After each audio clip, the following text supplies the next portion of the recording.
ವೀಕ್ಷಕರೇ, crime intelligence ಇಲಾಖೆ ಕ್ರಿಮಿನಲ್ಗಳು ಎಷ್ಟೇ ಚತುರರಾಗಿದ್ರೂ ಕೂಡ ಅವರು ಮಾಡಿದ ತಪ್ಪನ್ನ ಬಯಲಿಗೆ ಎಳೆಯಲು ಪ್ರಯತ್ನ ಪಡುತ್ತೆ. ನೀವೆಲ್ಲ ದೃಶ್ಯಂ ಚಿತ್ರವನ್ನು ನೋಡಿರ್ತೀರಾ. ಈ ಚಿತ್ರದಲ್ಲಿ ಹೆಂಡತಿ ಮಕ್ಕಳನ್ನ ಕೊಲೆಯ ಕೇಸಿಂದ ತಪ್ಪಿಸೋದಕ್ಕೆ ನಾಯಕ ಎಷ್ಟೆಲ್ಲ ಬುದ್ಧಿಯನ್ನ ಖರ್ಚು ಮಾಡ್ತಾನೆ ಅಲ್ವಾ. ಇವತ್ತಿನ ಈ ವಿಡಿಯೋದಲ್ಲಿ ಅಂಥ ನಿಜ ಕ್ರಿಮಿನಲ್ ಕೇಸ್ ಒಂದರ ಬಗ್ಗೆ ನಾವು ತಿಳಿದುಕೊಳ್ಳೋಣ. ಇದು ಬೇರೆಲ್ಲೂ ಕೂಡ ನಡೆದಂತಹ ಪ್ರಕರಣ ಅಲ್ಲ, ಇತ್ತೀಚೆಗೆ ನಮ್ಮ ದೇಶದಲ್ಲಿ ನಡೆದಂತಹ ಒಂದು ಇಂಟೆಲಿಜೆಂಟ್ ಕ್ರೈಮ್. ವೀಕ್ಷಕರೇ, ಕಮಲಾಕಾಂತ್ ಶಾ ಎಂಬುವರು ಮುಂಬೈನ ಸಾಂತಾಕ್ರೂಸ್ ಏರಿಯಾದ ನಿವಾಸಿಯಾಗಿದ್ರು. ತಮ್ಮ 10ನೇ ವಯಸ್ಸಿನಲ್ಲಿಯೇ ತಂದೆಯನ್ನ ಕಳೆದುಕೊಂಡಂತ ಇವರು ಬಹಳ ಕಷ್ಟದಿಂದ ಮೇಲೆ ಬಂದಂತವರು. ತಂದೆ ಮಾಡಿಟ್ಟು ಹೋದ ಆಸ್ತಿಯನ್ನು ಉಳಿಸ್ಕೊಂಡು ಬೆಳೆಸ್ಕೊಂಡು ಬಂದ ಇವರು ಪ್ರಸಿದ್ಧ ಉದ್ಯಮಿಯಾಗಿ ಮುನ್ನೆಲೆಗೆ ಬರ್ತಾರೆ. ಇವ್ರಿಗೆ ಮುಂಬೈನಲ್ಲಿ ಮಾತ್ರವಲ್ಲದೆ ರಾಜಸ್ಥಾನ, ಗುಜರಾತ್ ಹಾಗೂ ಮಹಾರಾಷ್ಟ್ರದ ಹಲವು ಕಡೆ ಬೇಕಾದಷ್ಟು ಪ್ರಾಪರ್ಟಿಗಳಿವೆ. ತಮ್ಮ ಗಾರ್ಮೆಂಟ್ಸ್ ವ್ಯವಹಾರದಲ್ಲಿ ಯಶಸ್ವಿ ಉದ್ಯಮಿಯಾದಂಥ ಇವರು ಅದರಿಂದನೇ ಲಕ್ಷಾನುಗಟ್ಟಲೆ ಹಣವನ್ನ ದುಡಿದವರು. ಇಂಥ ಕಮಲಾಕಾಂತ್ ಶಾ ತಮ್ಮ 45ನೇ ವಯಸ್ಸಿನಲ್ಲಿಯೇ ಬಹು ಅಂಗಾಂಗ ವೈಫಲ್ಯಗಳಿಂದ ಸಾವನ್ನಪ್ತಾರೆ. ಮೆಡಿಕಲ್ ರಿಪೋರ್ಟ್ನಲ್ಲಿ ಇವರ ಸಾವಿನ ಕಾರಣ ಹೊರಬಿದ್ದಾಗ ಎಲ್ರಿಗೂ ಆಶ್ಚರ್ಯವಾಗಿತ್ತು. ಕಾರಣ, ನಮ್ಮಲ್ಲಿ ರಾ ಎಂಬ ಹೆಸರಿನ ಇಂಟೆಲಿಜೆಂಟ್ ವಿಂಗ್ ಇರುವಂತೆಯೇ ರಷ್ಯಾದಲ್ಲಿ KGB ಇಲಾಖೆ ಇದೆ. ಇದು ಯಾವ ರೀತಿ ಕ್ರಿಮಿನಲ್ಗಳನ್ನ ಕೊಲ್ಲುತ್ತದೋ ಅದೇ ವಿಧದಲ್ಲಿ ಇಲ್ಲಿ ಉದ್ಯಮಿಯಾದ ಕಮಲಾಕಾಂತ್ ಶಾ ಸಾವನ್ನಪ್ಪಿರುವ ಸಂಗತಿ ಗೊತ್ತಾಗುತ್ತೆ. ಅಂಥದ್ದು ಈ ಕಮಲಾಕಾಂತ್ ಶಾಗೆ ಏನಾಗಿತ್ತು, ಅವರು ಸತ್ತದ್ದು ಯಾಕೆ, ಅವರ ಸಾವಿಗೆ ಕಾರಣ ಏನು ಎಂಬ ಮುಂತಾದ ರೋಚಕ ಸಂಗತಿಗಳು ಈ ಮುಂದೆ ತಿಳಿತಾ ಹೋಗೋಣ. ವೀಕ್ಷಕರೇ, ಕಮಲಾಕಾಂತ್ ಶಾ ಅವರ ತಾಯಿಯ ಹೆಸರು ಸರಳಾದೇವಿ. ಇವರು ಕಳೆದ ವರ್ಷದ ಆಗಸ್ಟ್ ತಿಂಗಳಲ್ಲಿ ಮರಣ ಹೊಂದಿದ್ರು. ಇವರು ತೀರು ಹೋದ ಒಂದೇ ತಿಂಗಳಲ್ಲಿ ಕಮಲಾಕಾಂತ್ ಶಾ ಅವರಿಗೆ ಅಸಹಜವಾದಂತಹ ಹೊಟ್ಟೆ ನೋವು ಕಾಣಿಸುತ್ತೆ. ಈ ನೋವನ್ನು ತಡಲಾರದೆ ಅವರು ವೈದ್ಯರಲ್ಲಿಗೆ ಚೆಕಪ್ಗೆ ಹೋಗ್ತಾರೆ. ಅವರನ್ನ ಪರೀಕ್ಷೆ ಮಾಡದಂತ ಅವರ ಫ್ಯಾಮಿಲಿ ಡಾಕ್ಟರ್ಸ್ ಅವರಿಗೆ ಯಾವ ವಿಧದ ಸಮಸ್ಯೆ ಇಲ್ಲ ಅಂತ ಹೇಳಿ ಅವರಿಗೆ ನೋವು ಕಡಿಮೆ ಆಗೋದಿಕ್ಕೆ ಕೆಲ ಮಾತ್ರೆಗಳನ್ನ ಬರೆದುಕೊಟ್ಟಿದ್ರು. ಈ ಮಾತ್ರೆಗಳನ್ನ ಪಡೆದಂತ ಶಾ ಅವುಗಳನ್ನ ಸೇವಿಸೋದಕ್ಕೆ ಶುರು ಮಾಡ್ತಾರೆ. ಆದ್ರೆ ಅವರ ಹೊಟ್ಟೆ ನೋವಿನ ಸಮಸ್ಯೆ ಮಾತ್ರ ಕಡಿಮೆ ಆಗೋದಿಲ್ಲ. ಆಗಾಗ ಅವ್ರಿಗೆ ಹೊಟ್ಟೆ ತುಳಸ್ತಂತಾಗಿ ವಾಂತಿ ಬಂದಂತಾಗುತ್ತೆ. ಈ ಒಂದು ಕಾರಣದಿಂದಾಗಿ ಆಗಸ್ಟ್ 24ನೇ ತಾರೀಕು ಅವರು ಆಸ್ಪತ್ರೆಗೆ ಅಡ್ಮಿಟ್ ಕೂಡ ಆಗ್ತಾರೆ. ವೈದ್ಯರಿಗೆ ತಮ್ಮ ಸಮಸ್ಯೆ ಬಗ್ಗೆ ಹೇಳ್ಕೊಂಡಾಗ ಇವರನ್ನ ಪರೀಕ್ಷೆ ಮಾಡದಂತ ವೈದ್ಯರಿಗೆ ಇವರಲ್ಲಿ ಯಾವ ಸಮಸ್ಯೆ ಇಲ್ಲ ಅಂತ ತಮ್ಮ ಟೆಸ್ಟ್ ನಲ್ಲಿ ಗೊತ್ತಾಗುತ್ತೆ. ಅವರು ತೆಗೆಸ್ತಾ ರಿಪೋರ್ಟ್ಗಳೆಲ್ಲ ನಾರ್ಮಲ್ ಅಂತಾನೆ ಹೇಳ್ತಾ ಇದ್ವು. ಆದ್ರೂ ಕೂಡ ಕಮಲಾಕಾಂತ್ ಶಾ ತಮಗೆ ಹೊಟ್ಟೆ ನೋವಂತ ಸಂಕಟವನ್ನ ಪಡ್ತಿದ್ರು. ಹೀಗಿರುವಾಗಲೇ ಅವರು ಆಸ್ಪತ್ರೆ ಸೇರಿದ 2 ವಾರಗಳ ಬಳಿಕ ಅಲ್ಲಿದ್ದ ವೈದ್ಯರಾದ ಡಾಕ್ಟರ್ ಸಂಜಯ್ ಎಂಬುವರು ಒಂದು ವಿಚಿತ್ರವನ್ನ ಗಮನಿಸಿದ್ರು. ಅದೇನು ಅಂದ್ರೆ, ಈ 2 ವಾರಗಳಲ್ಲಿ ಕಮಲಾಕಾಂತ್ ಶಾ ಅವರ ದಾಡಿ ಮೀಸೆಗಳು ಬೆಳೆದಿರಲಿಲ್ಲ. ಖಂಡಿತ ಇದು ಯಾವುದೋ ಹಾರ್ಮೋನಲ್ ಸಮಸ್ಯೆ ಇರಬಹುದು ಅಂತ ಸಂಜಯ್ ಗ್ರಹಿಸ್ತಾರೆ. ಇದನ್ನು ಖಚಿತಪಡಿಸಿಕೊಳ್ಳೋದಕ್ಕೆ ವೈದ್ಯರು 2022ರ ಸೆಪ್ಟೆಂಬರ್ನಲ್ಲಿ ಶಾ ಅವರ ರಕ್ತದ ಪರೀಕ್ಷೆಯನ್ನ ಮಾಡ್ತಾರೆ. ಅದೇ ತಿಂಗಳು 13ನೇ ತಾರೀಕು ಅದರ ರಿಸಲ್ಟ್ ಕೂಡ ಹೊರಬರುತ್ತೆ. ಅವರು ಊಹೆ ಮಾಡದಂತೆ ಶಾ ಅವರ ರಕ್ತದಲ್ಲಿ 2 ಹೆವಿ ಮೆಟಲ್ಗಳು ಹೆಚ್ಚು ಪ್ರಮಾಣದಲ್ಲಿ ಸೇರಿದ್ವು. ಒಂದು ಆರ್ಸೆನಿಕ್ ಹಾಗೂ ಇನ್ನೊಂದು ಅನೆಥೇಲಿಯಾ. ಇವೆರಡೂ ಕೂಡ ಕಾಮನ್ ಕೆಮಿಕಲ್ ಕಾಂಪೌಂಡ್ಗಳು. ಇವು ಎಲ್ಲರ ದೇಹದಲ್ಲೂ ಕೂಡ ನಿರ್ದಿಷ್ಟ ಪ್ರಮಾಣದಲ್ಲಿ ಇರುತ್ತವಾದ್ರೂ ಅಗತ್ಯಕ್ಕಿಂತ ಹೆಚ್ಚಿಗೆ ಇವು ಇರಕೂಡದು. ಆದರೆ ಶಾ ಅವರ ರಕ್ತದಲ್ಲಿ ಇವು ಅಗತ್ಯ ಪ್ರಮಾಣಕ್ಕಿಂತನೂ ಕೂಡ 360 ಪಟ್ಟು ಅಧಿಕವಾಗಿಯೇ ಇದ್ವು. ಇವೆರಡೂ ಕೂಡ ಗ್ರೌಂಡ್ ವಾಟರ್ನಲ್ಲಿ ಪತ್ತೆಯಾಗುವಂತಹ ಕೆಮಿಕಲ್. ಆರ್ಸೆನಿಕ್ ಹೆಚ್ಚಿರುವಂತಹ ನೀರು ಅಥವಾ ಯಾವುದೇ ಪದಾರ್ಥವನ್ನು ನೀವು ಸೇವಿಸಿದ್ರೂ ಅದು ಹಲವು ಮಾರಕ ರೋಗಗಳಿಗೆ ದಾರಿಯನ್ನ ಮಾಡಿಕೊಡುತ್ತೆ. ಉದಾಹರಣೆಗೆ cancer, high BP, fatty liver ಇಂಥ ಸಮಸ್ಯೆಗಳು ಉದ್ಭವ ಆಗೋದ್ರ ಜೊತೆಗೆ ಇದು ಮಲ್ಟಿಪಲ್ ಆರ್ಗನ್ ಫೇಲ್ಯೂರ್ ಅಂದ್ರೆ ಬಹು ಅಂಗಾಂಗಗಳ ವೈಫಲ್ಯದಿಂದಾಗಿ ವ್ಯಕ್ತಿಗೆ ಹಠಾತ್ ಸಾವನ್ನು ಕೂಡ ತರಬಹುದು ಅಂತ WHO ಸಂಸ್ಥೆ ತಿಳಿಸಿದೆ. ಇಂಥ ನೀರನ್ನ ಸೇವಿಸಿನೇ ಶಾ ಈಗ ಅಸ್ವಸ್ಥರಾಗಿದ್ರು. ಅವರ ದೇಹದ ಅವಯವಗಳೆಲ್ಲ ಅದಾಗಲೇ ಕೈ ಕೊಡೋದಕ್ಕೆ ಸಿದ್ಧವಾಗಿದ್ವು. ವೈದ್ಯರ ಆತಂಕ ಹೆಚ್ಚಾಯಿತು. ಇಂಥ ನೀರು ಶಾ ಅವರ ಗ್ರೌಂಡ್ ವಾಟರ್ನಲ್ಲೂ ಇರಬಹುದು. ಹಾಗಾಗಿ ಇದನ್ನು ಇವರು ಸೇವಿಸಿದ್ದಾರೆ. ಇವರ ಮನೆಯ ಉಳಿದ ಸದಸ್ಯರಿಗೂ ಈ ಒಂದು ಸೋಂಕು ತಗುಲಿರಬಹುದು. ಕಾರಣ, ಆಗಸ್ಟ್ ತಿಂಗಳಲ್ಲಿ ಇವರ ತಾಯಿ ಅನಾರೋಗ್ಯದಿಂದ ಮರಣಿಸಿದ್ರು. ಅದಾದ್ಮೇಲೆ ಈ ಶಾ ಅವರು ಕೂಡ ಅನಾರೋಗ್ಯ ಪೀಡಿತರಾದ್ರು. ಹೀಗಾಗಿ ಇವರ ಮನೆಯ ಉಳಿದ ಸದಸ್ಯರನ್ನು ಕೂಡ ಕರೆಸಿ ಮೆಡಿಕಲ್ ಚೆಕಪ್ ಮಾಡಬೇಕು ಅಂತ ಸಂಜಯ್ ಸೂಚಿಸಿದ್ರು. ಆದ್ರೆ ಶಾ ಅವರ ಪತ್ನಿಯಾದಂತಹ ಕಾಜಲ್ ಯಾಕೋ ಈ ಒಂದು ರಕ್ತ ಪರೀಕ್ಷೆಗೆ ಒಪ್ಪಿಗೆ ಕೊಡಲಿಲ್ಲ. ನನಗೆ ಈಗಾಗಲೇ ಸ್ಕಿನ್ ಡಿಸೀಸ್ ಇದೆ, ಹೀಗಾಗಿ ಈ ಒಂದು ಟೆಸ್ಟ್ಗೆ ನಾನು ಸಹಕರಿಸೋದಿಲ್ಲ ಅಂತ ಅವರು ಹೇಳಿದ್ರು. ವೈದ್ಯರಿಗೆ ನಿಜಕ್ಕೂ ಅಚ್ಚರಿ ಆಯ್ತು. ಸ್ಕಿನ್ ಡಿಸೀಸ್ಗೂ ರಕ್ತ ಪರೀಕ್ಷೆಗೂ ಏನ್ ಸಂಬಂಧ, ಇವ್ರ್ಯಾಕೆ ಈ ರೀತಿ ಹೇಳ್ತಿದ್ದಾರೆ ಅಂತ ಅವರು ಕೊಂಚ ಅನುಮಾನಿಸಿದ್ರು. ಇತ್ತ ಶಾ ಅವರ ಆರೋಗ್ಯ ದಿನೇ ದಿನೇ ಹದಗೆಡ್ತಾ ಬಂತು. ಅವರೀಗ ಸರಿಪಡಿಸಲಾಗದಂತ ಸ್ಥಿತಿಗೆ ತಲುಪಿದ್ರು. ಅವರು ಬದುಕಿರುವಷ್ಟು ದಿನ ಅವರನ್ನ ಆಸ್ಪತ್ರೆಯಲ್ಲಿ ಇಟ್ಟು ಶುಶ್ರೂಷೆ ಮಾಡದೆ ಬೇರೆ ದಾರಿನೇ ಇರಲಿಲ್ಲ. ಎಲ್ಲರೂ ನಿರೀಕ್ಷೆ ಮಾಡದಂತೆ ಸೆಪ್ಟೆಂಬರ್ 19ನೇ ತಾರೀಕು ಶಾ ಮಲ್ಟಿಪಲ್ ಆರ್ಗನ್ ವೈಫಲ್ಯದಿಂದ ಸಾವನ್ನಪ್ತಾರೆ. ಇದೊಂದು ಆಕಸ್ಮಿಕವಾದ ಸಾವು ಅಂತ ಡೆತ್ ರಿಪೋರ್ಟ್ ಕೂಡ ಬರೆಯಲಾಗುತ್ತೆ. ಈ ಒಂದು ಸಾವಿನ ಬಳಿಕ ಒಂದಷ್ಟು ಗೊಂದಲಗಳು ಎಲ್ಲರಲ್ಲೂ ಉಳಿದವು. ಮುಖ್ಯವಾಗಿ ಇಲ್ಲಿ ಎಲ್ಲರ ಅನುಮಾನ ಹುಟ್ಟಿದ್ದು ಶಾ ಅವರ ಪತ್ನಿಯಾದಂತಹ ಕಾಜಲ್ರ ಮೇಲೇನೆ. ಕಾರಣ, ಈ ಶಾ ಅವರು ಆಸ್ಪತ್ರೆಯನ್ನ ಸೇರಿದಾಗಿನಿಂದನೂ ಕೂಡ ಕಾಜಲ್ ವಿಚಿತ್ರವಾಗಿ ವರ್ತಿಸುತ್ತಾ ಬಂದಿದ್ರು. ಆಕೆ ತನ್ನ ಗಂಡನ ಆರೋಗ್ಯದ ಬಗ್ಗೆ ಅಷ್ಟೇನು ಕಾಳಜಿನ ಹೊಂದಿದ ರೀತಿ ಕಾಣಲಿಲ್ಲ. ಆಸ್ಪತ್ರೆಯಲ್ಲೂ ಕೂಡ ಅಷ್ಟೇ ಅವರು ಸ್ವಇಚ್ಛೆಯಿಂದ ಶಾರವರ ಆರೈಕೆಯನ್ನ ಮಾಡಲಿಲ್ಲ. ಶಾ ಆಸ್ಪತ್ರೆಯಲ್ಲಿದ್ದಾಗ ಅವರ ಇತರ ಸಂಬಂಧಿಗಳೇ ಅವರನ್ನ ನೋಡ್ಕೊಂಡಿದ್ರು. ಈ ಕಾಜಲ್ ಒಂದಿನನೂ ಕೂಡ ಅಲ್ಲಿ ತಂಗಲಿಲ್ಲ. ಕೇವಲ ವೈದ್ಯರ ಬಳಿ ಬಂದು ಆಗಾಗ ಶಾರವರ ಕಂಡೀಷನ್ ಬಗ್ಗೆ ವರದಿಯನ್ನು ತಿಳಿದುಕೊಂಡು ಹೋಗ್ತಿದ್ರು. ಹಾಗೂ ಶಾ ಸಾಯುವ ಕೆಲವೇ ದಿನಗಳ ಮುನ್ನ ರಕ್ತ ಪರೀಕ್ಷೆಗೂ ಕೂಡ ಕಾಜಲ್ ಒಪ್ಪಿಗೆ ಕೊಟ್ಟಿರಲಿಲ್ಲ. ಹಾಗಾದ್ರೆ ಈ ಸಾವಿಗೂ ಅವ್ರಿಗೂ ಏನಾದರೂ ಲಿಂಕ್ ಇತ್ತ? ಅನೇಕರು ಇದೇ ರೀತಿ ಅನುಮಾನಿಸಿದ್ರು. ಇಲ್ಲಿ ಕಾಜಲ್ ರವರ ಮೇಲೆ ಅನುಮಾನ ಬರೋದಕ್ಕೆ ಅನೇಕ ಕಾರಣಗಳೇ ಇದ್ವು. ಯಾವಾಗ ಎಲ್ಲರೂ ತನ್ನ ಮೇಲೆ ಶಂಕಿಸೋದಕ್ಕೆ ಶುರು ಮಾಡಿದ್ರು ಆಗ ಕಾಜಲ್ ಕೊನೆಗೂ ರಕ್ತ ಪರೀಕ್ಷೆಗೆ ಒಪ್ಪಿದ್ರು. ಅವರನ್ನ ಪರೀಕ್ಷೆ ಮಾಡಿದಾಗ ಅವರ ರಕ್ತದಲ್ಲೂ ಕೂಡ ಅಗತ್ಯಕ್ಕಿಂತ 17 ಪಟ್ಟು ಹೆಚ್ಚು ಆರ್ಸೆನಿಕ್ ಇದ್ದದ್ದು ಗಮನಕ್ಕೆ ಬಂತು. ಆದರೆ ಇದರಿಂದ ಜೀವಕ್ಕೇನು ಆಪತ್ತಿರಲಿಲ್ಲ. ಆದರೆ ಇವರ ಪತಿಯ ದೇಹದಲ್ಲಿ ಅಗತ್ಯಕ್ಕಿಂತ 300ರಿಂದ 400 ಪಟ್ಟು ಅದು ಹೇಗೆ ಹೆಚ್ಚಾಯಿತು? ಕಾಜಲ್ ಹಾಗೂ ಶಾ ಒಟ್ಟಿಗೆ ಒಂದೇ ಮನೆಯಲ್ಲಿ ಇದ್ದ ಪಕ್ಷದಲ್ಲಿ, ಒಂದೇ ವಿಧದ ಆಹಾರ ಹಾಗೂ ನೀರನ್ನು ಸೇವಿಸಿದ ಪಕ್ಷದಲ್ಲಿ ಶಾರವರ ದೇಹದಲ್ಲಿ ಮಾತ್ರ ಯಾಕೆ ಆರ್ಸೆನಿಕ್ ಇಷ್ಟು ಅಧಿಕ ಪ್ರಮಾಣದಲ್ಲಿ ಇರೋದಕ್ಕೆ ಸಾಧ್ಯ? ಕಾಜಲ್ ರವರ ದೇಹದಲ್ಲಿ ಯಾಕೆ ಅದು ಅಷ್ಟು ಅಲ್ಪ ಪ್ರಮಾಣದಲ್ಲಿತ್ತು? ಇದು ವೈದ್ಯರ ಅನುಮಾನವಾಗಿತ್ತು. ಈ ಬಗ್ಗೆ ಕಾಜಲ್ ಹೇಳಿದ್ದು ಏನು ಅಂದ್ರೆ, ನಾನು ಹಾಗೂ ಶಾ ಯಾವುದೋ ವೈಯಕ್ತಿಕ ವಿಷಯದಿಂದಾಗಿ ಕಲಹವನ್ನು ಮಾಡಿಕೊಂಡು ದೂರ ಇದ್ವಿ. ಕಳೆದ ಜೂನ್ನಲ್ಲಿ ನಾನು ಮತ್ತೆ ವಾಪಸ್ ಬಂದು ಅವರ ಜೊತೆ ವಾಸ ಮಾಡೋದಕ್ಕೆ ಶುರು ಮಾಡಿದೆ. ಹೀಗಾಗಿ ನನ್ನಲ್ಲಿ ಆರ್ಸೆನಿಕ್ ಅಂಶ ಕಡಿಮೆ ಇರಬಹುದು ಅಂತ ಅವರು ಹೇಳಿದ್ರು. ಈ ಒಂದು ಕೇಸ್ ತಕ್ಷಣವೇ ಕ್ರೈಮ್ ಬ್ರಾಂಚ್ಗೆ ರವಾನೆ ಆಯಿತು. ಅಲ್ಲಿ ಈ ಬಗ್ಗೆ ಕೂಲಂಕಷವಾಗಿ ಕೆದಕಿ ಸ್ಟಡಿ ಮಾಡೋದಕ್ಕೆ ಶುರು ಮಾಡಿದಂತಹ ಅಧಿಕಾರಿಗಳು ಮುಖ್ಯ ಆರೋಪಿಯಾದ ಈ ಕಾಜಲ್ ಹೇಳಿಕೆಯನ್ನ ಪರಿಗಣಿಸಿ ಆಕೆ ತನಿಖೆಯನ್ನ ಶುರು ಮಾಡಿದ್ರು. ಆಕೆಯ ಕರೆ ಲಿಸ್ಟ್ ಚೆಕ್ ಮಾಡಿದಾಗ ಆಕೆ ಹಿತೇಶ್ ಜೈನ್ ಎಂಬ ವ್ಯಕ್ತಿಯ ಜೊತೆ ರೆಗ್ಯುಲರ್ ಆಗಿ ಸಂಪರ್ಕದಲ್ಲಿದ್ದಂಥ ಸಂಗತಿ ಗೊತ್ತಾಯಿತು.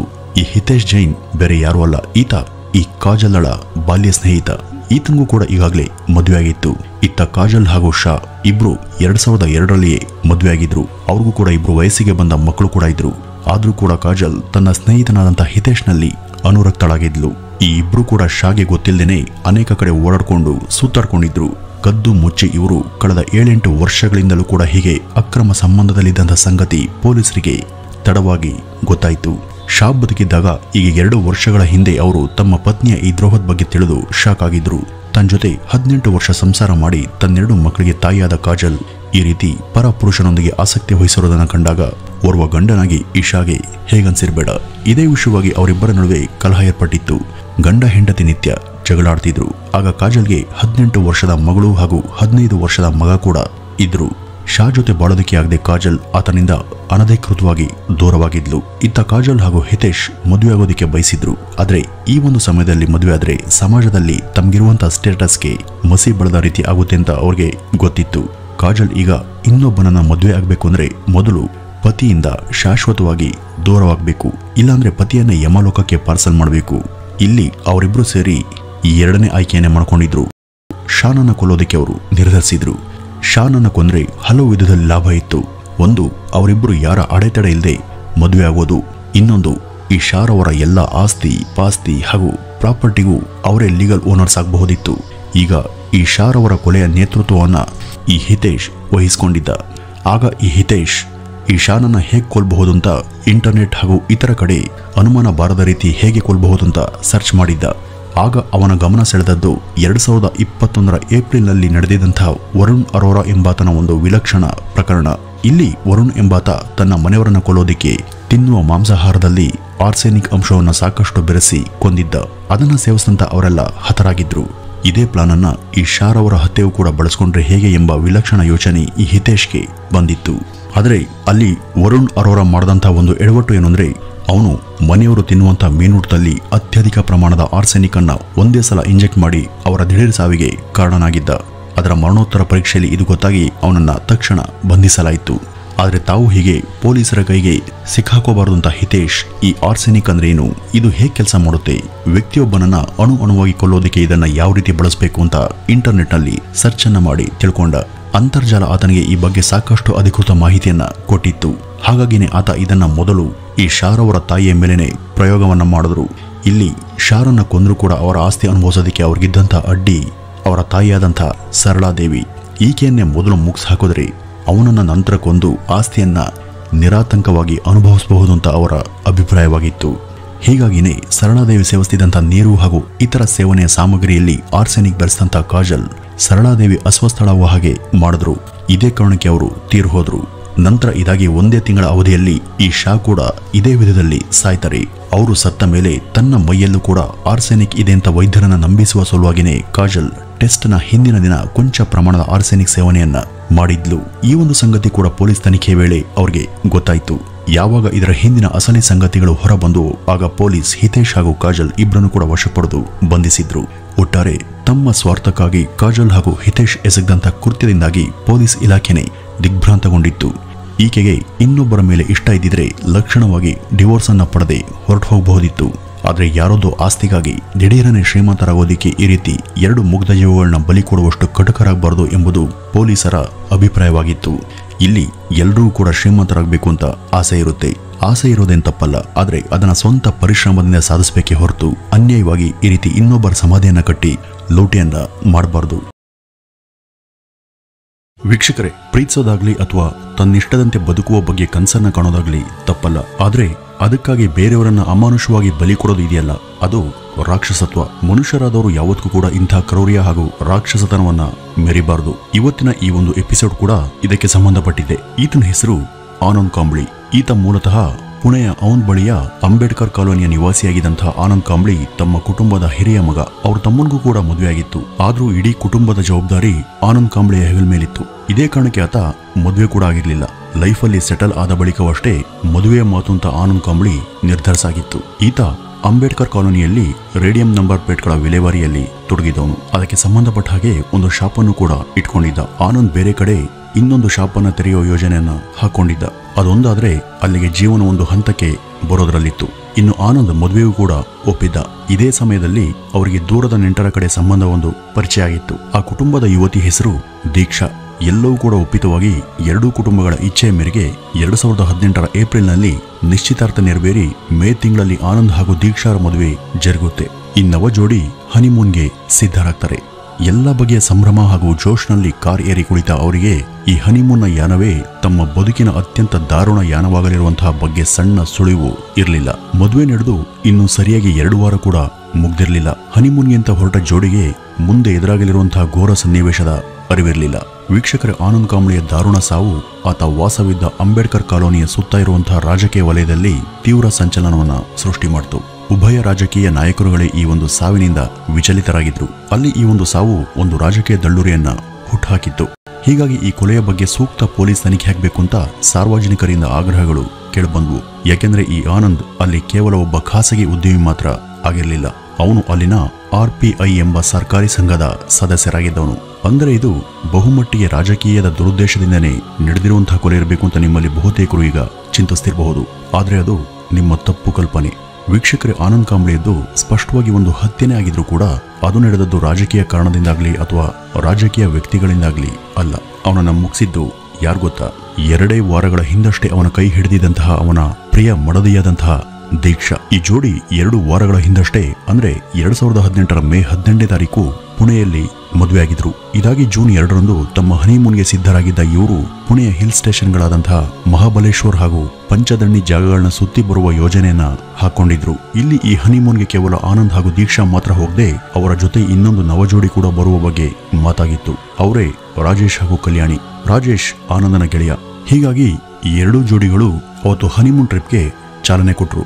ಒಂದೇ ಕಾರಲ್ಲಿ ಹೊರಟ ಅವರು ಸಂತೋಷದಿಂದ ತಮ್ಮ ಯಾನವನ್ನ ಶುರು ಮಾಡಿದ್ರು. ಕಾರನ್ನ ರಾಜೇಶ್ ಚಲಾಯಿಸ್ತಾ ಇದ್ದ. ಅವನ ಪಕ್ಕ ಅವನ ಪತ್ನಿ ಕಲ್ಯಾಣಿ ಕುಳಿತಿದ್ಲು. ಇನ್ನು ಕಾರಿನ ಹಿಂಭಾಗದ ಸೀಟ್ಗಳಲ್ಲಿ ಆನಂದ್ ಹಾಗೂ ದೀಕ್ಷಾ ಕುಳಿತಿದ್ರು. ಅವತ್ತು ಪುಣೆಯಿಂದ ಹೊರಟಂತಹ ಅವರ ಕಾರು ಸುಮಾರು 90 ಕಿಲೋಮೀಟರ್ವರೆಗೂ ಬಂದಿತ್ತು. ಅಷ್ಟು ಹೊತ್ತು ಕಾರಿನೊಳಗೆ 2 ಜೋಡಿಗಳು ಅದು ಇದು ಹರಟುತ್ತಾ ಫನ್ನಿಯಾಗಿ ಮಾತಾಡ್ಕೊಂಡು ಬರ್ತಾ ಇದ್ರು. ಮಾರ್ಗ ಮಧ್ಯ ಇನ್ನೇನು ಅವರು ನೋಡಬೇಕಿದ್ದಂತಹ ಪಂಚದಣ್ಣಿ ಹತ್ರವಾಗ್ತಾ ಇತ್ತು. ಹಿಂದೆ ಕೂತಿದ್ದ ದೀಕ್ಷಾ ಯಾಕೋ ಸ್ವಲ್ಪ ಅನ್ಕಂಫರ್ಟ್ ಅನ್ನ ಎದುರಿಸಿದ್ಲು. ಅದು ಹಿಲ್ ಸ್ಟೇಷನ್ ಮಾರ್ಗವಾಗಿದ್ರಿಂದ ಆಕೆಗೆ ಹೊಟ್ಟೆ ತುಳಸಿ ವಾಮಿಟ್ ಬಂದ ಕಾರಣ ಕಾರ್ ನಿಲ್ಸೋದಕ್ಕೆ ಸೂಚಿಸಿದಂತಹ ದೀಕ್ಷಾ ಒಡನೆಯೇ ಕೆಳಗಿಳಿದು ಕೊಂಚ ದೂರಕ್ಕೆ ಹೋದ್ಲು. ಆನಂದ್ ತಕ್ಷಣ ಕೆಳಗಿಳಿದು ದೀಕ್ಷಳ ಹಿಂದೆ ಅವಳಿಗೆ ಸಹಕರಿಸೋದಕ್ಕೆ ಮುಂದಾದ. ಈ ರಾಜೇಶ್ ಹಾಗೂ ಕಲ್ಯಾಣಿ ಕಾರಲ್ಲಿ ಕೂತಿದ್ರು. ಆಗ್ಲೇ ನೋಡಿ ಅದೊಂದು ಭೀಕರ ಘಟನೆ ಸಂಭವಿಸಿದ್ದು. ಈ ಆನಂದ್ ದೀಕ್ಷಳ ಹಿಂದೆ ಹೋಗ್ತಿದ್ದ ಹಾಗೆ ಹಿಂದಿನಿಂದ ಬಂದಂತಹ ಒಂದು ಅಪರಿಚಿತ ಬೈಕ್ ಅವರಿದ್ದ ಕಾರಿನ ಹತ್ರ ನಿಲ್ಲಿಸ್ತು. ಅದರ ಹಿಂದೆನೆ ಇನ್ನೊಂದು ಬೈಕ್ ಕೊಂಚ ಹಿಂದೆ ನಿಂತಿತ್ತು. ಬಹಳ ಹೊತ್ತಿನಿಂದ ಆ 2 ಬೈಕ್ಗಳು ಕೂಡ ಈ ಕಾರನ್ನ ಫಾಲೋ ಮಾಡ್ತಾ ಇದ್ವು. 2 ಬೈಕ್ಗಳಲ್ಲಿ ತಲಾ ಇಬ್ಬಿಬ್ರು ಬಂದಿದ್ರು. ತಕ್ಷಣ ಬೈಕ್ನಿಂದ ಕೆಳಗಿಳಿದ ಅವರು ಆನಂದ್ ಬಳಿ ಹೋಗಿ ಹಿಂದಿನಿಂದ ಮನಸೋ ಇಚ್ಛೆ ತಿವಿಯಲು ಶುರು ಮಾಡಿದ್ರು. ಆನಂದ್ ಆ ಸಮಯದಲ್ಲಿ ಅಕ್ಷರಶಃ ಅಸಹಾಯಕನೇ ಆಗಿ ಹೋದ. ಯಾಕೆಂದ್ರೆ ಮೊದಲಿಗೆ ಆತ ಇಂಥ ಒಂದು ಅನಿರೀಕ್ಷಿತ ದಾಳಿಯನ್ನ ನಿರೀಕ್ಷಣೆ ಮಾಡಿರಲಿಲ್ಲ. ಮೇಲಾಗಿ ಆ ಸರಿ ಹೊತ್ತಲ್ಲಿ ಅವನ ಮೇಲೆರಗಿದ್ದು ಒಬ್ರಲ್ಲ ಇಬ್ರಲ್ಲ, ಬದಲಿಗೆ 4 ಜನ. ಅವರನ್ನೆಲ್ಲರನ್ನೂ ಕೂಡ ಎದುರಿಸಿ ಹೊಡೆದಾಕೋದಿಕ್ಕೆ ಇದೇನು ಸಿನಿಮಾನ?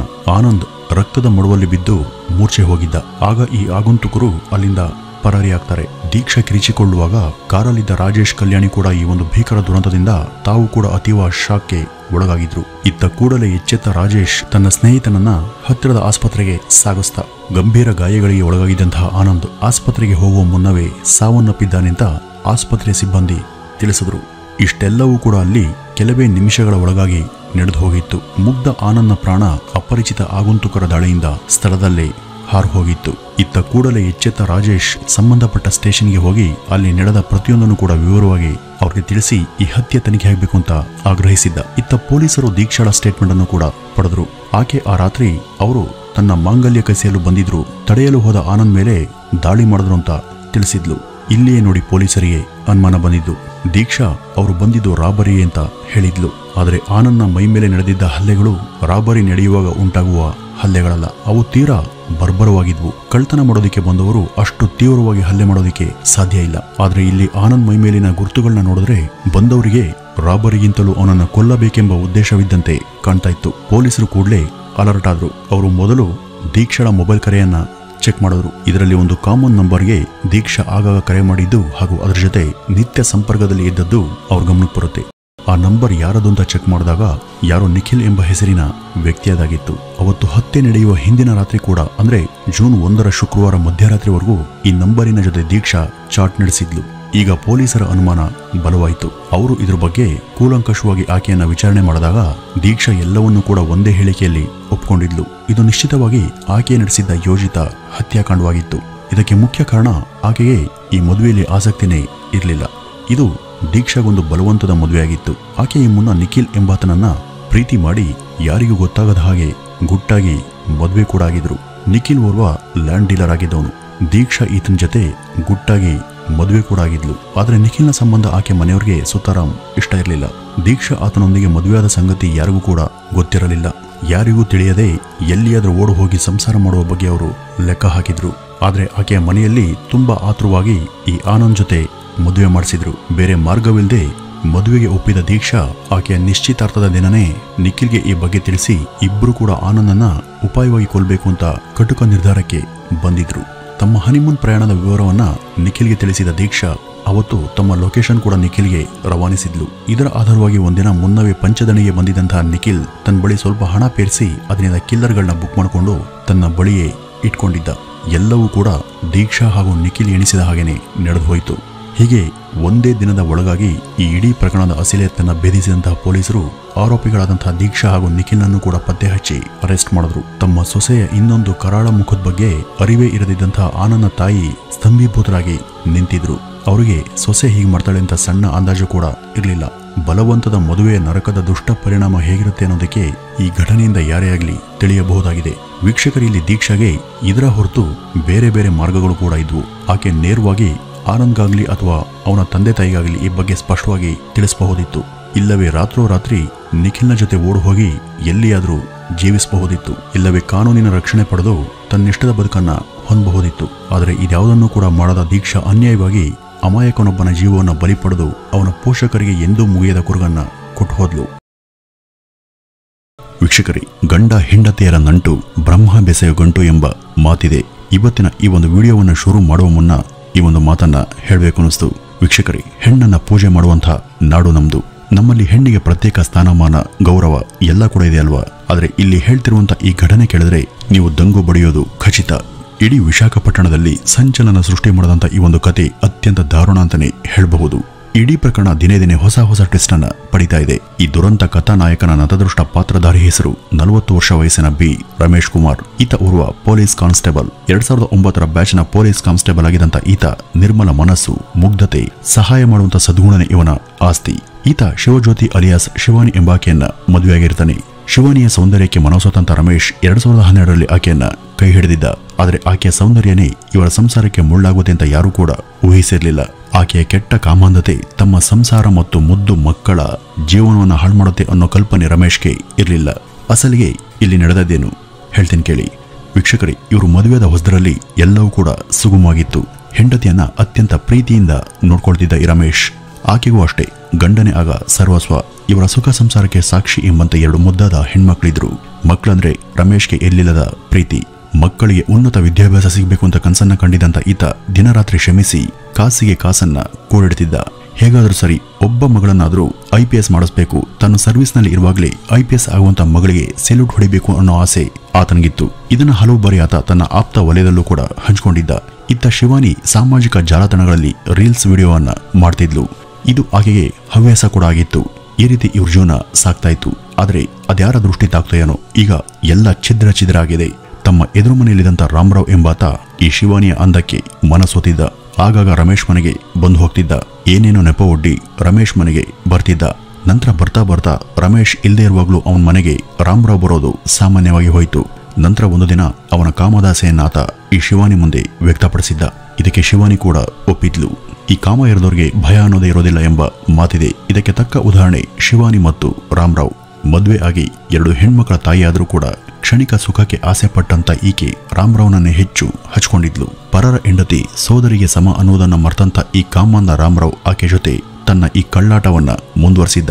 ನಂತರ ಆಕೆಯಿಂದ ಸ್ವಲ್ಪ ಹಣಕಾಸಿನ ಲಾಭವನ್ನು ಕೂಡ ಪಡಿತಾನೆ. ಹೀಗೆ ಒಂದು ಸುಖವಾಗಿ ಬಾಳ್ವೆ ಮಾಡ್ತಿದ್ದಂತ ಸಂಸಾರಕ್ಕೆ ಹುಳಿ ಹಿಂಡಿದಂತ ಈ ಕ್ರೂರಿ ರಾಮರಾವ್ ಒಂದಷ್ಟು ವರ್ಷ ತಮ್ಮ ಅನೈತಿಕ ಸಂಬಂಧವನ್ನು ಗುಟ್ಟಾಗಿ ನಡೆಸ್ತಾ ಇದ್ದ. ಬೆಕ್ಕು ಕಣ್ಣನ್ನು ಮುಚ್ಕೊಂಡು ಹಾಲನ್ನ ಕುಡಿದ್ರೆ ಯಾರಿಗೂ ಗೊತ್ತಾಗಲ್ಲ ಅಂದ್ಕೊಳ್ತಿರುವಾಗಲೇ ಇವರಿಬ್ಬರ ಈ ಕಳ್ಳಾಟ ಒಂದು ದಿನ ರಮೇಶ್ಗೆ ಗೊತ್ತಾಗುತ್ತೆ. ಇದನ್ನ ನೋಡದಂತ ರಮೇಶ್ಗೆ ಆಘಾತವಾದರೂ ಕೂಡ ಶಿವಾನಿಗೆ ಇನ್ನೊಂದು ಅವಕಾಶವನ್ನ ಆತ ಕೊಟ್ಟಿದ್ದ. ನೀನು ಇದನ್ನೆಲ್ಲ ಬಿಟ್ಟು ಸರಿಯಾದ ದಾರಿಯಲ್ಲಿ ನಡೆಯಿಂದ ಒಂದು ಅವಕಾಶವನ್ನ ಕೊಟ್ಟಿದ್ದ. ತನ್ನ ತಪ್ಪಿನ ಅರಿವಾಗಿ ಆಕೆ ಇದನ್ನೆಲ್ಲ ಬಿಟ್ಟು ಮತ್ತೆ ಮೊದಲಿನ ಹಾಗೆ ತನ್ನ ಪತ್ನಿಯಾಗಿ ತನ್ನ ಮಕ್ಕಳಿಗೆ ತಾಯಿಯಾಗಿ ಅದೇ ಹಳೆಯ ಸುಖ ಸಂಸಾರ ನಮ್ದಾಗುತ್ತೆ ಅನ್ನುವ ಭ್ರಮೆಯಲ್ಲಿ ರಮೇಶ್ ಕಾಯ್ತಿದ್ದ. ಆದ್ರೆ ದಿನೇ ಈ ಶಿವಾನಿ ಮತ್ತು ಆತನ ಕಳ್ಳಾಟ ಹೆಚ್ಚಾಯ್ತೆ ಹೊರತು ಬದಲಾಗುವಂತ ಯಾವ ಲಕ್ಷಣ ಕೂಡ ಕಾಣಲಿಲ್ಲ. ಈ ಬಾಯ್ ಫ್ರೆಂಡ್ ಮೇಲಿನ ವ್ಯಾಮೋಹ, ಮತ್ತೊಂದು ಕಡೆ ರಮೇಶ್ ಮೇಲಿನ ತಿರಸ್ಕಾರ. ಈ ರೀತಿ ಈ ರಮೇಶ್ ಮೇಲೆ ಒಲವು ಕಡಿಮೆಯಾದ ಬಳಿಕ ಆ ಮನೆಯಲ್ಲಿ ದಿನವೂ ಕಿರಿಕಿರಿ, ಜಗಳ, ಹೊಡೆದಾಟ ಸರ್ವೇ ಸಾಮಾನ್ಯವಾಗಿ ಹೋದ್ವು. ಮಕ್ಕಳ ಮುಂದೆ ಅವಾಚ್ಯ ಶಬ್ದಗಳಿಂದ ಒಬ್ಬರನ್ನೊಬ್ಬರು ನಿಂದಿಸೋದು, ಸಣ್ಣ ಪುಟ್ಟಕ್ಕೂ ಜಗಳವಾಡೋದು ಸಾಮಾನ್ಯವಾಗಿತ್ತು. ಈ ಮಧ್ಯ ರಮೇಶ್ ಕುಡಿತಕ್ಕೆ ದಾಸನಾದ. ಈ 2 ಕಂದಮ್ಮಗಳು ಇದೆಲ್ಲಕ್ಕೂ ಮುಖ ಪ್ರೇಕ್ಷಕರಂತಾದ್ರು. ತಂದೆ ತಾಯಿ ಮಕ್ಕಳ ಎದುರಲ್ಲಿ ಶತ್ರುಗಳ ಹಾಗೆ ಹೊಡೆದಾಡ್ತಿದ್ರೆ ಪಾಪ ಆ ಮುಗ್ಧ ಮಕ್ಕಳ ಮನಸ್ಸಿನ ಮೇಲೆ ಅದು ಎಂತ ಆಘಾತವನ್ನು ಉಂಟುಮಾಡಬಹುದು ಅಂತ ಒಮ್ಮೆ ಯೋಚಿಸ್ ನೋಡಿ. ನಂತರ ಈ ರಮೇಶ್ ಇದಕ್ಕೆಲ್ಲ ಒಂದು ಪೂರ್ಣ ವಿರಾಮ ನೀಡೋದಕ್ಕೆ ನಿರ್ಧರಿಸಿದ್ದ. ಆಗ ರಮೇಶ್ ಈ ಶಿವಾನಿಯನ್ನ ಕರೆದು, ನೀನ್ ಬೇಕಾದ್ರೆ ಅವನ ಜೊತೆ ಹೋಗು, ಇಷ್ಟವಿಲ್ಲದೆ ನನ್ನ ಜೊತೆ ಜೀವನವನ್ನ ನಡೆಸಬೇಡ. ನಿನ್ನಿಚ್ಛೆಯಂತೆ ಬಾಳುವಂತ ಅಧಿಕಾರ ನಿನಗಿದೆ, ಆದ್ರೆ ಮಕ್ಕಳನ್ನ ಮಾತ್ರ ನನ್ನ ಜೊತೆ ಬಿಟ್ಟು ಹೋಗುವಂತ ಕೇಳ್ಕೊಂಡಿದ್ದ. ಆದ್ರೆ ಈ ಒಂದು ಮಾತನ್ನ ಕೇಳಿಯೂ ಕೂಡ ಆಕೆ ಮನ ಕರಗಲಿಲ್ಲ. ಒಂದು ಎಲ್ಲರನ್ನ ಬಿಟ್ಟು ಆ ಪ್ರಿಯಕರನೊಂದಿಗೆ ಹೋಗಬಹುದಿತ್ತು, ಅಥವಾ ತಾನು ಮಾಡಿದ್ದು ತಪ್ಪು ಅಂತ ಅನ್ಸಿ ಗಂಡನೊಂದಿಗೆ ಬಾಳ್ವೆಯನ್ನ ನಡೆಸಬಹುದಿತ್ತು. ಆದ್ರೆ ಈ ಎರಡನ್ನೂ ಕೂಡ ಯೋಚನೆ ಮಾಡದಂತ ಆಕೆ ತನ್ನ ಸ್ವಾತಂತ್ರ್ಯಕ್ಕೆ ಗಂಡನೇ ಅಡ್ಡಿಯಾಗಿದ್ದಾನೆ, ಅವನನ್ನೇ ಕೊಂದು ಮುಗಿಸಿದ್ರೆ ನನ್ನ ಇಚ್ಛೆಯಂತೆ ನಾನು ಬಾಳ್ಬಹುದಂತ ಆಕೆ ನಿರ್ಧರಿಸಿದ್ಲು. ಈ ಒಂದು ಪ್ಲಾನ್ ಅನ್ನ ತನ್ನ ಪ್ರಿಯಕರ ರಾಮರಾವ್ಗೂ ತಿಳಿಸಿದ್ಲು. ಆತನು ಕೂಡ ಇದಕ್ಕೆ ಒಪ್ಕೊಂಡಿದ್ದ. ಇಷ್ಟೆಲ್ಲ ಪ್ಲಾನ್ ತಲೆಯಲ್ಲಿದ್ರು ಕೂಡ ರಮೇಶ್ಗೆ ಅನುಮಾನ ಬಾರದ ರೀತಿ ಆಕೆ ನಡೆಸಿದ್ಲು. ಸರಿ, ನೀವು ಹೇಳ್ದಾಗೇನೆ ಕೇಳ್ತೀನಿ ಅಂತ ಹೇಳ್ತಾ ಅವನ ಜೊತೆ ಮೊದಲಿನ ರೀತಿ ಇರುವ ಹಾಗೆ ನಟಿಸ್ತಾಳೆ. ಆದ್ರೆ ಇದ್ಯಾವುದರ ಬಗ್ಗೆ ಕೂಡ ಗೊತ್ತಿರದಂತ ರಮೇಶ್ ಅವಳನ್ನ ನಂಬಿದ್ದ. ಹೀಗೆ ಒಂದಿನ ರಾತ್ರಿ ಮನೆಯಲ್ಲಿ ಮದ್ಯವನ್ನ ಸೇವಿಸ್ತಾ ರಮೇಶ್ ಕುಳಿತಿದ್ದ. ಅವತ್ತು ಶಿವಾನಿ ಮಾಂಸದ ಅಡಿಗೆಯನ್ನ ಮಾಡಿದ್ಲು. ಅವತ್ತು ಆಕೆನೇ ಸುಧಾ ಈ ರಮೇಶ್ಗೆ ಇನ್ನಷ್ಟು ಮದ್ಯವನ್ನ ಸೇವಿಸೋದಿಕ್ಕೆ ಪ್ರೇರೇಪಿಸಿದ್ಲು. ಹೀಗೆ ಕುಡಿದ ಅಮಲಿನಲ್ಲಿ ತೇಲ್ತಿದ್ದಂತ ರಮೇಶ್ ಬಳಿ ಬಂದು, ಈಗ ನೀನು ನನ್ನ ಬಗ್ಗೆ ಒಂದೆರಡು ಒಳ್ಳೆ ಮಾತಾಡು ಅಂತ ಕೇಳ್ಕೊಂಡಿದ್ಲು. ಗುಂಡಿನ ನಶೆಯಲ್ಲಿದ್ದಂತ ಈ ರಮೇಶ್, ನನ್ನ ಹೆಂಡತಿ ಅಂದ್ರೆ ನನಗೆ ಪ್ರಾಣ, ಅವಳಿಂದನೇ ನಾನು ಬದುಕಿರೋದು, ಅವಳಿಲ್ಲದೆ ನನಗೆ ಜೀವನನೇ ಇಲ್ಲ. ನಂತರ ನಾನು ಎಷ್ಟು ದಿನ ಇರ್ತೇನೋ ಗೊತ್ತಿಲ್ಲ, ಇವತ್ತೇ ಹೋಗಬಹುದೇನೋ ಅಥವಾ ಬೆಳಿಗ್ಗೆ ನಾನು ಇಲ್ಲದೆ ಇರಬಹುದು. ಹೀಗೆ ಮತ್ನಲ್ಲಿ ರಮೇಶ್ ಮಾತನಾಡಿದ್ದ. ಇದನ್ನೆಲ್ಲ ಶಿವಾನಿ ತನ್ನ ಮೊಬೈಲ್ನಲ್ಲಿ ರೆಕಾರ್ಡ್ ಮಾಡ್ಕೊಂಡಿದ್ಲು. ಆ ಒಂದು ವಿಡಿಯೋನೇ ಈಗ ಸಾಮಾಜಿಕ ಜಾಲತಾಣಗಳಲ್ಲಿ ವೈರಲ್ ಆಗಿರೋದು. ಅದ್ಯಾವ ಗಳಿಯಲ್ಲಿ ಈ ಸಾವಿನ ಬಗ್ಗೆ ರಮೇಶ್ ಮಾತಾಡೋದು ಅಥವಾ ಅವನಿಗೆ ಗೊತ್ತಿತ್ತೋ ಏನೋ, ಇದೇ ನನ್ನ ಕೊನೆಯ ರಾತ್ರಿ ಅಂತ ಈ ಶಿವಾನಿ ಮೊದಲು ಆತ ಕುಡಿಯುವಂತ ಡ್ರಿಂಕ್ಸ್ ನಲ್ಲಿ ನಿದ್ದೆ ಮಾತ್ರೆಗಳನ್ನ ಸುರಿದಿದ್ಲು. ಹಾಗಾಗಿ ರಮೇಶ್ಗೆ ಗಾಢ ನಿದ್ರೆ ಬಂದಿತ್ತು. ಇದನ್ನೇನು ಕೂಡ ಅರಿಯದಂತ ಆ ಮಕ್ಕಳು ಪಕ್ಕದ ರೂಮ್ನಲ್ಲಿ ಮಲಗಿದ್ರು. ತಕ್ಷಣ ತನ್ನ ಪ್ರಿಯಕರನನ್ನ ಕರೆಸ್ಕೊಳ್ತಾಳೆ. ಈ ಇಬ್ರು ಸೇರಿ ಸುಮಾರು 2 ಲಕ್ಷ ರೂಪಾಯಿ ದುಡ್ಡನ್ನು ಕೊಟ್ಟು ಒಬ್ಬನನ್ನ ಬುಕ್ ಮಾಡಿರ್ತಾರೆ. ಅದು ಈ ರಮೇಶ್ನನ್ನ ಕೊಲ್ಲೋದಿಕ್ಕೆ. ಅವನು ಬೇರೆ ಯಾರು ಅಲ್ಲ, ಈ ರಾಮರಾವ್ನ ಫ್ರೆಂಡ್. ಅವನನ್ನ ಕರೆಸಿ ತಲೆ ದಿಮ್ನಿಂದ ರಮೇಶ್ಗೆ ಉಸಿರು ಕಟ್ಟಿಸಿ ಸಾಯಿಸ್ತಾರೆ. ಪಾಪ ರಮೇಶ್ ಹೆಂಡತಿಯನ್ನ ಅತಿಯಾಗಿ ನಂಬಿ ಸಾವನ್ನಪ್ತಾನೆ. ರಮೇಶ್ ಆಡದಂತ ಮಾತಿನಂತೆ ಮರುದಿನ ಬೆಳಗ್ಗೆ ಅವನು ಏಳಲೇ ಇಲ್ಲ. ಅದೇ ಅವನ ಕಡೆಯ ರಾತ್ರಿ ಆಗುತ್ತೆ. ಇಷ್ಟೆಲ್ಲ ಆದ ಮರುದಿನ ಈ ಶಿವಾನಿ ಏನೂ ಕೂಡ ಗೊತ್ತಿಲ್ಲದೋಳಂತೆ ನನ್ನ ಗಂಡ ಹೇಳ್ತಿಲ್ಲ, ಹೃದಯಾಘಾತವಾಗಿ ನಿಧನ ಹೊಂದಿದ್ದಾರೆ ಅಂತ ಪೊಲೀಸ್ ಸ್ಟೇಷನ್ಗೆ ಫೋನನ್ನ ಮಾಡಿದ್ಲು. ಬಂಧು ಮಿತ್ರರಿಗೆ ನೆರೆಹೊರೆಯವರಿಗೆ ಈ ಒಂದು ವಿಷಯವನ್ನ ಮುಟ್ಟಿಸಿದ್ಲು. ಪೊಲೀಸ್ ಬರುವ ವೇಳೆಗಾಗಲೇ ಬಂಧು ಮಿತ್ರರು ಮನೆಗೆ ಧಾವಿಸಿದ್ರು. ಮೃತದೇಹವನ್ನ ಕಂಡಂತ ಪೊಲೀಸರಿಗೆ ಒಂದು ಅನುಮಾನ ಹುಟ್ಟುತ್ತೆ. ಇದು ಸಹಜ ಸಾವಲ್ಲ, ಹೃದಯಾಘಾತನೂ ಕೂಡ ಅಲ್ಲ. ಮೃತದೇಹದಲ್ಲಿ ಮೂಗಿನ ಬಳಿರುವಂತಹ ಒಂದು ಸಣ್ಣ ಗಾಯ ಇದನ್ನ ಸಾರಿ ಹೇಳ್ತಿತ್ತು. ತಮ್ಮ ಒಳಗೆ ಒಬ್ಬನಾದಂಥ ಪೊಲೀಸ್ ಕಾನ್ಸ್ಟೇಬಲ್ ರಮೇಶ್ಗೆ ನ್ಯಾಯವನ್ನು ಒದಗಿಸಬೇಕು ಅಂತ ನಿಶ್ಚಯ ಮಾಡಿದಂಥ ಪೊಲೀಸ್ ಟೀಮ್ ವಿಚಾರಣೆಯನ್ನ ಚುರುಕೊಳಿಸುತ್ತೆ. ಈ ಕಡೆ ಬಂಧು ಮಿತ್ರರು ನೆರೆಹೊರೆಯವರು ಕೂಡ ಅನುಮಾನವನ್ನ ವ್ಯಕ್ತಪಡಿಸ್ತಾರೆ ಮತ್ತು ಅವರೆಲ್ಲರೂ ಕೂಡ ಈ ಶಿವಾನಿಯನ್ನೇ ದೂಷಿಸ್ತಾ ಇದ್ರು. ಆಟಾಪ್ಸಿ ಹಾಗೂ ಅಂತ್ಯಕ್ರಿಯೆ ಆಗುವವರೆಗೂ ಶಿವಾನಿಯ ಮೇಲೆ ಪೊಲೀಸರು ಒಂದು ಕಣ್ಣನ್ನ ಇಟ್ಟಿರ್ತಾರೆ. ಆದರೆ ಅಲ್ಲಿ ರಮೇಶ್ನ ಪೊಲೀಸ್ ಯೂನಿಫಾರ್ಮ್ ತನ್ನ ಒಡೆಯ ಇಲ್ಲದೆ ಕೊಕ್ಕೆಯಲ್ಲಿ ನೇತಾಡ್ತಿತ್ತು. ಅವನ ಇಬ್ರು ಹೆಣ್ಮಕ್ಳು ಬಿಕ್ಕಿ ಬಿಕ್ಕಿ ಅಳ್ತಾ ಇದ್ರು. ಮಗಳನ್ನ IPS ಮಾಡಿಸಿ ಅವಳಿಗೆ ಸೆಲ್ಯೂಟ್ ಹೊಡಿಬೇಕು ಎಂಬ ಮಹದಾಸೆ ಹೊತ್ತಂತ ದೌರ್ಭಾಗ್ಯವಂತ ರಮೇಶ್ ಕೆಲವರ ಕಾಮದಾಟಕ್ಕೆ ಬಲಿಯಾಗಿ ಹೋಗಿದ್ದ. ತಾನು ಅಂದುಕೊಂಡಂತೆ ಎಲ್ಲವೂ ಕೂಡ ನಡೀತು ಅಂತ ಈ ಶಿವಾನಿ ಸಂತೋಷ ಪಡ್ತಿದ್ಲು. ಆದರೆ ಆ ಸಂತೋಷ ಹೆಚ್ಚು ಕಾಲ ಉಳಿಲಿಲ್ಲ. ಆಟಾಪ್ಸಿ ವರದಿಯಲ್ಲಿ ಇದು ಸಹಜ ಸಾವಲ್ಲ, ಕೊಲೆ ಅಂತ ರಿಪೋರ್ಟ್ ಬಂದಿತ್ತು. ಅಲ್ಲಿಗೆ ಪೊಲೀಸರ ಅನುಮಾನ ನಿಜವಾಗಿತ್ತು. ಈ ಪೊಲೀಸರು ಶಿವಾನಿ ಮೊಬೈಲನ್ನು ವಶಪಡಿಸಿಕೊಂಡು ಆ ರಮೇಶ್ನ ಕೊನೆ ವಿಡಿಯೋವನ್ನ ಚೆಕ್ ಮಾಡಿದ್ರು.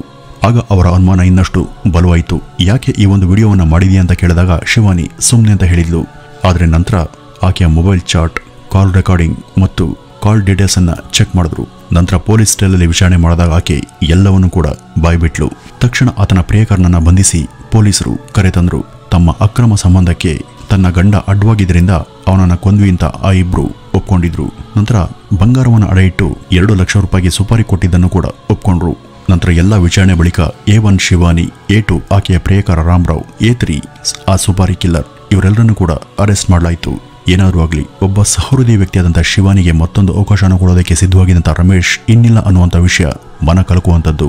ತನ್ನ ಯಜಮಾನನಿಗೆ ನಿಯತ್ತು ತೋರಿಸೋ ನಾಯಿ ನಿಯತ್ತಿಗೆ ಹೆಸರುವಾಸಿ. ಆದರೆ ಕಾಮದ ವಿಷಯಕ್ಕೆ ಬಂದ್ರೆ ಆ ನಾಯಿಯು ನಿಯತ್ತನ್ನ ಮುರಿಯುತ್ತೆ. ಕಂಡ ನಾಯಿಗಳ ಜೊತೆ ಕಾಮವನ್ನ ಹಂಚಿಕೊಳ್ಳುತ್ತೆ. ಮನುಷ್ಯ ಬುದ್ಧಿಜೀವಿ ನೀತಿ ನಿಯತ್ತನ್ನ ಮರಿಬಾರ್ದಲ್ವಾ?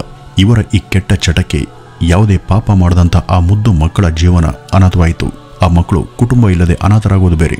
ಯಾವ ತಪ್ಪನ್ನು ಕೂಡ ಮಾಡದಂಥ ಈ ರಮೇಶ್ ತನ್ನ ಪ್ರಾಣವನ್ನ ಕಳ್ಕೊಂಡ. ಕೇವಲ 5-10 ನಿಮಿಷದ ಆ ಸುಖಕ್ಕೆ ಮೈ ಮರೆತರೆ ಮುಂದೆ ಅವರ ಜೀವನ ಏನಾಗುತ್ತೆ ಅನ್ನೋದಕ್ಕೆ ಈ ಒಂದು ಘಟನೆನೇ ಎಲ್ರಿಗೂ ಒಂದು ಪಾಠ ಅಂತ ಹೇಳ್ತಾ ಈ ಒಂದು ವಿಡಿಯೋವನ್ನ ಇಲ್ಲಿಗೆ ಮುಗಿಸೋಣ. ವೀಕ್ಷಕರೇ, ನಾವು ಇದುವರೆಗೂ ಎಷ್ಟೋ ಹಾರರ್ ಕೇಸ್ಗಳ ಬಗ್ಗೆ ಚರ್ಚೆ ಮಾಡಿದ್ದೇವೆ. ಈ ಪ್ರತಿ ಕೇಸಿನ ಹಿಂದೆ ಒಬ್ಬೊಬ್ಬ ಹಂತಕ ಇದ್ದೇ ಇರ್ತಾನೆ. ಅವನಾಗ್ಲಿ ಅಥವಾ ಅವಳಾಗ್ಲಿ ಇಲ್ಲಿ ಎಷ್ಟೇ ಬುದ್ಧಿಶಕ್ತಿಯನ್ನ ಬಳಸಿ ಅಪರಾಧವನ್ನ ಎಸಗಿದ್ರೂ ಕೂಡ ಒಂದಲ್ಲ ಒಂದು ಸುಳುವಿನಿಂದಾಗಿ ಸಿಕ್ಕಾಕೊಳ್ಳೇಬೇಕು. ಆದರೆ ಕೇರಳದಲ್ಲಿ ಕೆಲ ವರ್ಷಗಳ ಹಿಂದೆ ನಡೆದಿದ್ದಂಥ ವಿಚಿತ್ರ ಪ್ರಕರಣದಲ್ಲಿ ಅಪರಾಧಿ 14 ವರ್ಷಗಳ ಕಾಲ ಯಾರಿಗೂ ಕೂಡ ಪತ್ತೆಯಾಗಿರಲಿಲ್ಲ. ಇಲ್ಲಿಯ ಒಂದು ಕುಟುಂಬದಲ್ಲಿ 14 ವರ್ಷಗಳ ಅವಧಿಯಲ್ಲಿ ಅದರ 6 ಜನ ಸಾಲು ಸಾಲಾಗಿ ಒಂದೇ ರೀತಿಯಲ್ಲಿ ಸಾವನ್ನಪ್ಪಿದ್ರು. ಆರಂಭದಲ್ಲಿ ಈ ಎಲ್ಲ ಸಾವುಗಳು ಕೂಡ ಸಹಜ ಅಂತ ಜನ ನಂಬಿದ್ರು. ಆದ್ರೆ ಇವು ಸಹಜ ಸಾವುಗಳಲ್ಲ, ಸಂಚಿತ ಹತ್ಯೆಗಳು ಎಂಬ ಗುಮಾನಿ ಬಂದು ತನಿಖೆಯನ್ನು ನಡೆಸಿದಾಗ ಈ ಎಲ್ಲ ಹತ್ಯೆಗಳನ್ನು ಕೂಡ ಒಬ್ಬ ಮಹಿಳೆ ಅತ್ಯಂತ ಚಾಕಚಕ್ಯತೆಯಿಂದ ಮಾಡಿದಂತ ಸಂಗತಿ ಬೆಳಕಿಗೆ ಬರುತ್ತೆ. ಆಕೆ ಬೇರೆ ಯಾರೋ ಹೊರಗಿನ ವ್ಯಕ್ತಿಯಾಗಿರ್ಲಿಲ್ಲ. ಆಕೆ ಕೂಡ ಅದೇ ಮನೆಯೊಳಗೇನೆ ಇದ್ದವಳು. ತನ್ನ ಮನಸ್ಸಲ್ಲಿ ಹೊಗೆಯಾಡ್ತಿದ್ದಂಥ ದ್ವೇಷ ಹಾಗೂ ಸ್ವಾರ್ಥಗಳಿಗಾಗಿ ತನ್ನದೇ ಮನೆಯ 6 ಜನ ಅಮಾಯಕರ ಜೀವವನ್ನು ತೆಗೆದಂತ ಹಂತಕ್ಕೆ ಹೆಸರೇ ಜಾಲಿ ಜೋಸೆಫ್. ಕೇರಳದಲ್ಲಿ ನಡೆದಂತ ಈ ಭೀಕರವಾದಂಥ ಹತ್ಯಾಕಾಂಡ ಕೊಡತ್ತಾಯಿಯ ಸೈನಿಕ ಕೊಲೆಗಳು ಅಂತಾನೆ ಕುಖ್ಯಾತಿಯನ್ನ ಪಡೆದಿದೆ. ಈ ಜಾಲಿ ಜೋಸೆಫ್ ಈ ಮನೆಯಲ್ಲಿ ತನ್ನ ಹತ್ಯಾಕಾಂಡಗಳ ಸರಣಿಯನ್ನ ಮೊದಲು 2002ರಲ್ಲಿ ಶುರು ಮಾಡ್ತಾಳೆ. ಅಲ್ಲಿಂದ 2016ವರೆಗೂ ಅಂದ್ರೆ 14 ವರ್ಷಗಳಲ್ಲಿ ಮನೆಯ 6 ಜನರು ಕೂಡ ಆಕೆಯಿಂದ ದಾರುಣವಾಗಿ ಸಾವನ್ನಪ್ಪಿದ್ರೂ ಕೂಡ ಯಾರಿಗೂ ಆಕೆ ಮೇಲೆ ಅನುಮಾನ ಬರೋದೇ ಇಲ್ಲ. ಆಕೆ ಮಾಡ್ತಿದ್ದಂತ ಅಡುಗೆ ಹಾಗೂ ನೀರಿನಲ್ಲಿ ಅತ್ಯಂತ ವಿಷಯುಕ್ತವಾದಂಥ ಸೈನಡನ್ನ ಬೆರೆಸಿ ಕುಟುಂಬದ ಸದಸ್ಯರನ್ನ ಕೊಂದು ಮುಗಿಸ್ತಿದ್ಲು. ಈ ಬಗ್ಗೆ 2019ರಲ್ಲಿ ಗೊತ್ತಾಗುತ್ತೆ. ಆಗ ಜಾಲಿ ಜೋಸೆಫ್ಳ ಬಂಧನವಾಗಿ ಈ ಒಂದು ಕೇಸ್ ಕೇರಳದಾದ್ಯಂತ ಸೆನ್ಸೇಷನಲ್ ಸುದ್ದಿಯಾಗಿ ಹರಡುತ್ತೆ. ಇತ್ತೀಚೆಗೆ ಅಂದ್ರೆ 2023ರ ಡಿಸೆಂಬರ್ನಲ್ಲಿ ಈ ಬಗ್ಗೆ ಒಂದು ಡಾಕ್ಯುಮೆಂಟರಿ ಕೂಡ ಬಿಡುಗಡೆಯಾಗಿದೆ. ಅದರ ಹೆಸರು ಕರಿ ಅಂಡ್ ಸೈನೈಡ್. ಇದು ನೆಟ್ಫ್ಲಿಕ್ಸ್ನಲ್ಲಿ ನೋಡೋದಕ್ಕೆ ಲಭ್ಯ ಇದೆ. ಆಸಕ್ತರು ಇದರಲ್ಲಿ ನೋಡಬಹುದು. ಇಷ್ಟಕ್ಕೂ ಈ ಜಾಲಿ ಜೋಸೆಫ್ ಯಾರು?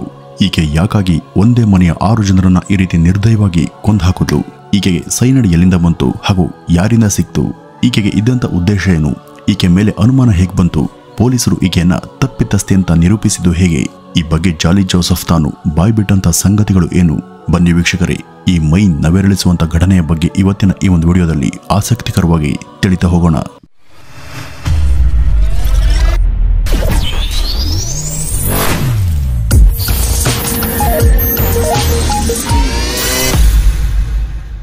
ವೀಕ್ಷಕರೇ, ಒಂದೇ ಕುಟುಂಬದ 6 ಜನರನ್ನ 14 ವರ್ಷಗಳ ಗ್ಯಾಪಲ್ಲಿ ಹೆಚ್ಚು ಕಡಿಮೆ ಒಂದೇ ರೀತಿಯಲ್ಲಿ ಕೊಂದಂತ ವ್ಯಕ್ತಿ ಹೆಸರೇ ಜಾಲಿ ಜೋಸೆಫ್. ಈಕೆನ ಎಲ್ಲರೂ ಕೂಡ ಜಾಲಿ ಅಂತಾನೆ ಕರೀತಿದ್ರು. ಈ ಜಾಲಿ ತಾನು ಮೂಲತಃ ಕೇರಳದ ಇಡುಕ್ಕು ಜಿಲ್ಲೆಯ ಕಾಟಪ್ಪಣ ಎಂಬ ಊರ್ನೋಳು. ಜೋಸೆಫ್ ಹಾಗೂ ತೆರೆಸಿಯಮ್ಮ ಎಂಬ ದಂಪತಿಯ ಮಗಳಾದಂಥ ಈಕೆ ಸಾಧಾರಣ ಮಧ್ಯಮ ವರ್ಗದ ಕುಟುಂಬದಲ್ಲಿ ಜನಿಸ್ತಾಳೆ. ಈಕೆ ಪೋಷಕರು ಕೃಷಿ ಮುಂತಾದ ಚಟುವಟಿಕೆಗಳನ್ನ ನಡೆಸಿ ಹೊಟ್ಟೆಯನ್ನ ಹೊರಿತಾ ಇದ್ರು. ಇವರದ್ದು ಕ್ರಿಶ್ಚಿಯನ್ ಕುಟುಂಬ ಆಗಿತ್ತು. ತಾನು ಬಡತನದಲ್ಲಿ ಹುಟ್ಟಿದ್ರೂ ಕೂಡ ಆ ಬದುಕಿನ ಸಂಕಷ್ಟಗಳು ಇವ್ಯಾವೂ ಕೂಡ ಜಾಲಿಗೆ ಇಷ್ಟ ಇರಲಿಲ್ಲ.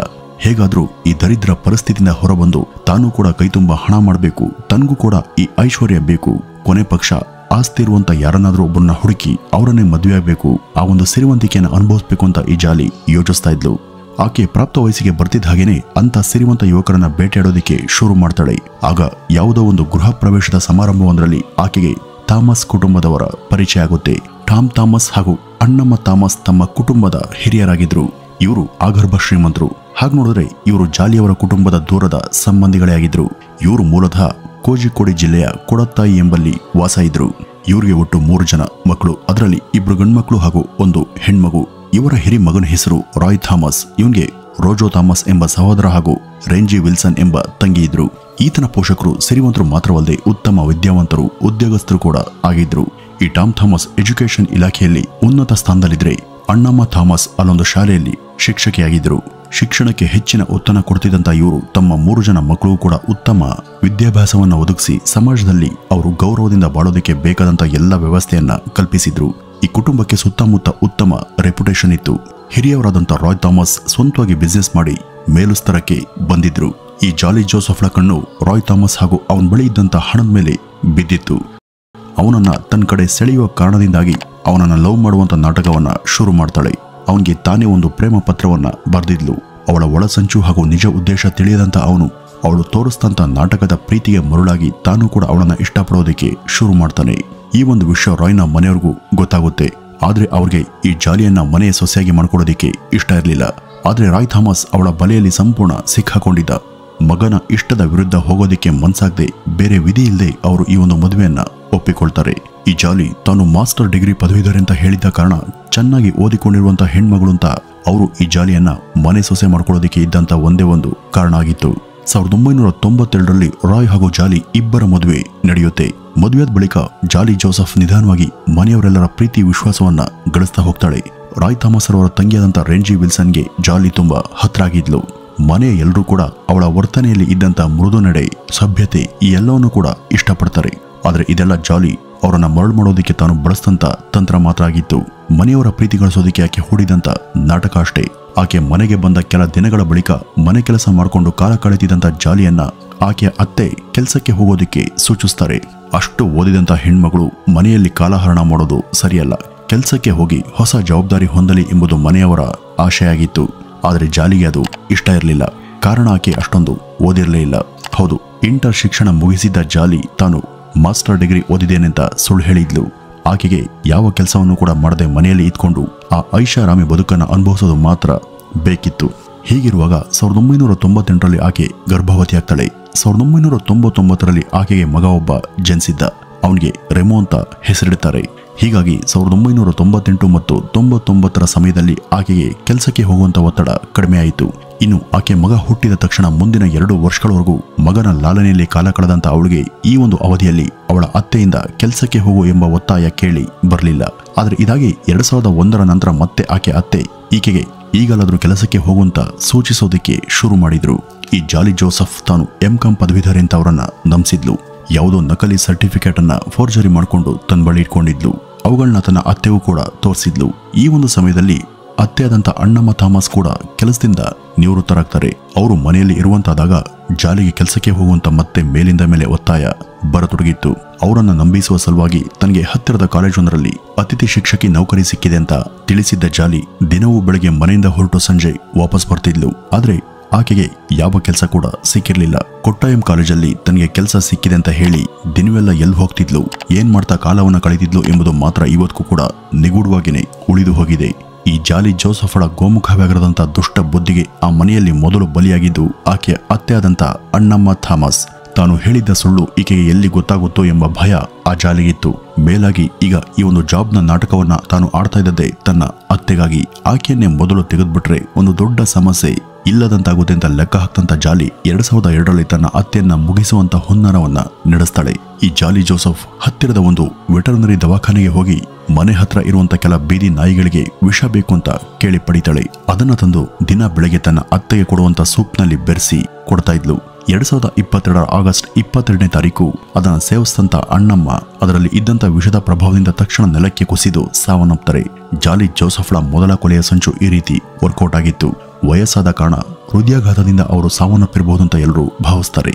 ಇದಾಗಿ ಜಾಲಿಗೆ ಆ ಇಡೀ ಮನೆಯ ಆಸ್ತಿ ಪಾಸ್ತಿ ಹಾಗೂ ಯಜಮಾನಿಕೆ ಮೇಲೆ ತನ್ನ ದುಷ್ಟ ಕಣ್ಣು ಬೀಳುತ್ತೆ. ನಂತರ ಆಕೆಯಿಂದ ಬಲಿಯಾಗುವಂತ ಮುಂದಿನ ಜೀವ ಆಕೆಯ ಮಾವನವರಾದಂಥ 66 ವರ್ಷದ ಟಾಮ್ ಥಾಮಸ್. ಇವ್ರ ಹೆಸರಲ್ಲಿ ಬೇಕಾದಷ್ಟು ಆಸ್ತಿ ಇತ್ತು. ಸುಮಾರು 1600 ಸ್ಕ್ವೇರ್ ಮೀಟರ್ ಅಳತೆಯ ಭೂಮಿ ಇವ್ರ ಹೆಸರಲ್ಲಿತ್ತು. ಅದನ್ನ ತಾನು ಸಾಯುವ ಮೊದಲು ಯುಎಸ್ನಲ್ಲಿ ಇದ್ದಂತ ತನ್ನ ಕಿರಿ ಮಗನಾದಂಥ ರೋಜೋ ಥಾಮಸ್ಗೆ ವರ್ಗಾಯಿಸೋದಕ್ಕೆ ಅವರು ಬಯಸಿದ್ರು.